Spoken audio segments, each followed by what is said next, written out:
How many people in the that normally live in the Eastern time zone do I have in the audience? Yeah, so it is well past cocktail hour on your body clock. And so part of my job is to try to get you energized and take you into the home stretch tonight. And for those of you that have heard me speak before, and frankly those of you that are hearing me speak right now, you know that I'm the fastest talking Southern woman you've ever met in your life. So energy will not be a problem. We'll get through this really fast. I'm happy to be here today and to give you some quick background in case you haven't heard me speak before, to set the context for my great idea. Shelton Group is the nation's leading marketing communications firm entirely focused in the sustainability space. It's all we do. It's not a practice area for us, and it's all we have done for the last decade. And for the last 9 years, we've been polling Americans on a quarterly basis to understand their attitudes and their behaviors related to energy and the environment, and more recently, corporate social responsibility. So knowing some stuff is cool, but doing something with the things you know is even better. So that's what we exist to do, is to help companies define and leverage their sustainability commitment to gain a market advantage. And the folks we do that for tend to fall in the energy space, building product space, consumer packaged goods space, and then increasingly we're working with companies that play in the B2B space and are looking to tell their sustainability story through the value chain. So I share all that with you to say that what I'm about to talk about comes from all those years of polling and all those years of experience working with these companies. And what I'm here to talk about today is the green consumer. Or frankly, I'm here to disabuse you of this notion of the green consumer. Joel Mackauer has a great joke that he sometimes pulls out, that he wrote a book called The Green Consumer long ago. And at some point he realized, hey, maybe I literally am talking about the green consumer.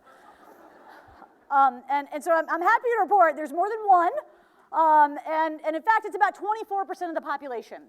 We call them actives. We don't call them the green consumer for reasons I'm about to get into. We call them actives because they are actively engaged in about 21 green behaviors on a regular basis, from taking their bags with them to the grocery store all the way out to unplugging chargers when they're not using them. So they're they're doing the stuff. And in fact, there's a little bit of guilt involved that it's only 21 green behaviors, like, I should be doing 25, I should be doing 30. They feel a great degree of personal responsibility to make the world a better place and to do their part for the environment. And to that end, they not only put that kind of pressure on themselves, they put that pressure on you. They expect big things from the companies they buy from. They expect you, as an example, to treat people really well, pay them a living wage. They expect you to launch products that at the very minimum are made of recycled content, and at the maximum bio-based in nature, just as a couple of examples. So they set this bar really high for themselves and for you, and again, they're doing all this green stuff.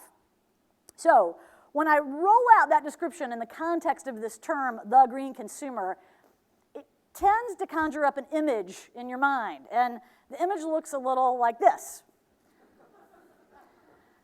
And not to throw disparaging comments at this kind of person, but for many of you consumer goods makers in the room, as sustainable as you may be, there's a way in which you look at that picture and go, yeah, I don't really think she buys anything. That's a problem. All right. So what I want to do is disabuse you of this notion of the green consumer and this picture, this image in your mind, and I want you to get it that when I give you that description of the 21 green behaviors and deep personal responsibility and setting the bar really high for you, who I'm actually talking about is this person. And she's contradictory in nature. There are things that she does that you wouldn't expect the quote-unquote green consumer to do. For instance, she shops more often than most consumers. She's more brand loyal on average. She regularly pays more for brands she trusts. She prefers to buy new green products over used, and she's materialistic and happy about it. How can this be? You might be asking yourself, how can a green consumer be a materialist? And this requires us to rethink the notion of materialism. So in the context of actives, of this consumer group I'm talking about, we're not talking about materialism as like filling an empty hole inside oneself by surfing QVC at 2 in the morning.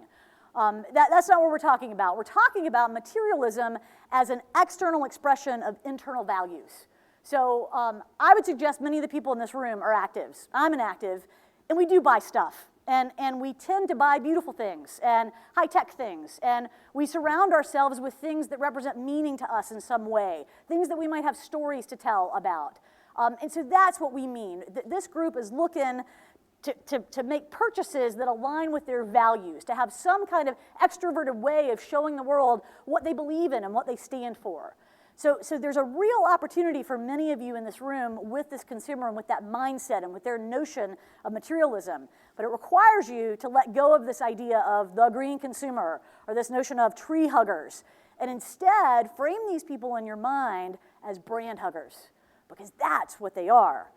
And to define them, we'll put it like this. They're a quarter of the American population. They're pretty well off. They actually are fairly affluent. They're educated. They shop often. They buy lots of new stuff. They pay more for brands they trust.